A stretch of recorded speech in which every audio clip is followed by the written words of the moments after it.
धीरेन्द्र कुमार मुन्ना से ये ऐतिहासिक पल है क्योंकि अब बदलने वाला है उस बिल्डिंग जो कि अरसे तक हमारे उस तमाम विधि का परिचायक रही थी, वहां से बदलकर नए सदन में हम पहुंचने वाले हैं। नए हिंदुस्तान की राह हम देखने वाले हैं।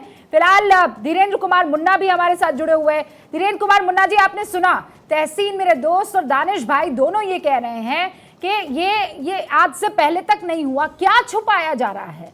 क्यों ट्रांसपेरेंसी के साथ सरकार विपक्ष को एक पेज पर लाकर और डिस्कस कर लेती है कि भाई हम ये बिल लाने वाले हैं। अभी हम डिस्कस ना कर रहे होते कि ये बिल आ सकता है, वो बिल आ सकता है, ऐसा आ सकता है, वैसा आ सकता है। आदरणीय रुबिका जी, मैं बड़ा गंभीरता से दोनों को सुन रहा था। कहाँ कोई चीज हम लोग छुपा के कुछ तो नहीं किया जा रहा है। अगर जिसको आप मास्टर स्ट्रोक कर रहे हैं, कुछ लोग बोल रहे हैं कि चौके लगा रहे हैं। अरे चौंक रहे हैं। चौंकना और चौंकाना ये नहीं रहता है, बिना कुछ जाने समझे भौंकना गलत बात है। सबसे पहली बात है कि नया सदन बना, नई संसद बनी, नई इबारत लिखेगी। हाँ। आज उसकी इबादत हो रही है, उस पे जाना चाहिए। और प्रधानमंत्री जी, मैं आपका बड़ा सम्मान करती हूँ, ये शब्द वापस ले लीजिए सर, अच्छा नहीं लगा मुझे भी। सुनिए ना, ये चौंकना, हाँ वापस लिए इसलिए क्योंकि हम यहाँ पर चर्चा कर रहे हैं। आप ना कर सकते हैं, लेकिन शब्दों की मर्यादा जो है वो हमेशा रहनी चाहिए। मतलब ये आपने तो एकदम सस्ते शायर की तरह जो है चौंकना, भौंकना, रोकना टाइप का।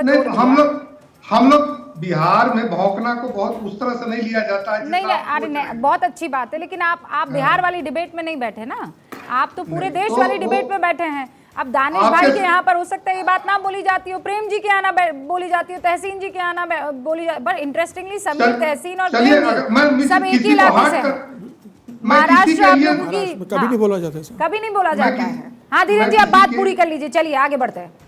देखिए, मैं एक नई इबारत लिखी जा रही है और प्रधानमंत्री जी पर तो जो भी करते हैं उसी पर लोग आरोप लगाते हैं। अगर वो अपने सरकार की कामकाज को बोलते हैं तो ये बात कही ना आपने, मसला तहसीन इसी में अटका हुआ है। पीएम से प्रॉब्लम इतनी है कि वो कुछ भी करेंगे आपको लगेगा कि ये सता रहे हैं, ये इरिटेट कर रहे हैं। अच्छा, पहले धीरेन्द्र बाबू को 30 सेकंड बोल लेने दिया जाए, इंतजार किया। अगर वो अपनी बात सरकार की उपलब्धियां गिनाएंगे तो खुद भी टू हो जाएंगे।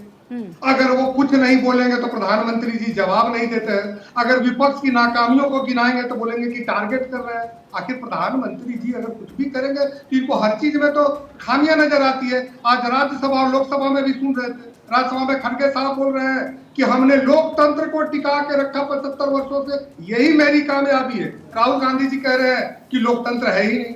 तो दोनों के बातों में कितना रुबिका जी विरोधाभास है, ये देखिए ना। लोग तो समझ रहे हैं ना कि आपका तो कोई स्टैंड ही नहीं है।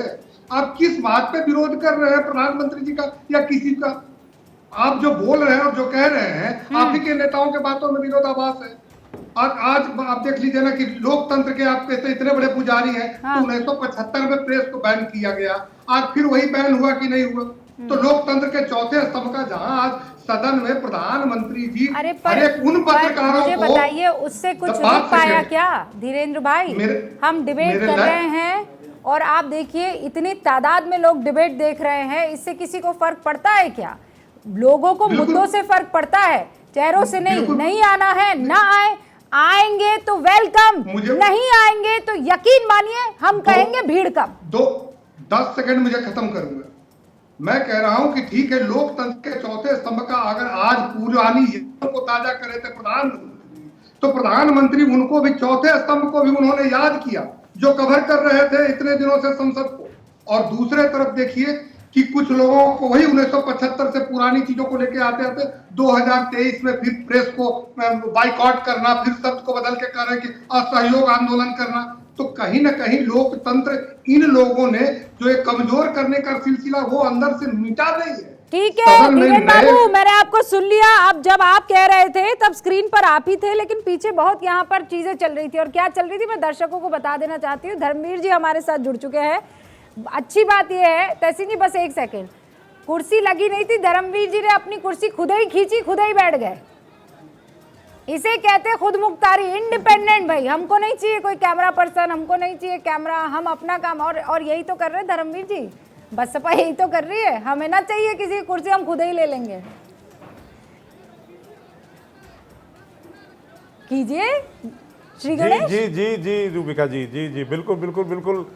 आज कुछ मैं अभी जुड़ा हूँ जो मुझसे कुछ मतलब मुझसे क्या पूछना चाहती हैं, बताएं मुझे किसका जवाब देना है। आपकी मर्जी, आप जिसका जवाब देते। आप तो ना यहाँ के ना वहाँ के। नहीं नहीं, देखिए रूबिका जी, हम इस देश के 140 करोड़ लोगों की नुमाइंदगी करते हैं और इस देश में बाबा साहब के संविधान को 100% लागू किया जाए, इसकी नुमाइंदगी करते हैं। और मैं तो आज नई संसद का पुरानी संसद में आज जो प्रधानमंत्री जी ने कहा, हाँ। उन्होंने सभी प्रधानमंत्रियों का नाम बारी बारी से लिया, तो ये राजनीति से ऊपर उठ करके अच्छी एक परंपरा है। हाँ। इसका स्वागत करना चाहिए। लेकिन मैं नई संसद में जाने वाले सांसदों को, जो नई संसद में कल से ज्वाइन करेंगे, वो एक संकल्प के साथ जाएं कि जिन लोगों ने आपको अपने बहुत बहुमूल्य वोट के अधिकार से संसद का माननीय सदस्य बनाया, हाँ। आप उन लोगों की जो मूलभूत उनके मुद्दे हैं, अगर आप उनको संसद में बहुत मजबूती से नहीं उठा सकते, नहीं पैरोकारी उनकी कर सकते, तो बहन कुमारी मायावती जी की परंपरा को आगे बढ़ाइए, लोकसभा से इस्तीफा दे दीजिए। आपको संसद में रहने का कोई अधिकार नहीं है। मतलब आप ये कह रहे हैं कि बहन मायावती जी के नुमाइंदों को चुनिए, वही काम कर सकती है और कोई नहीं।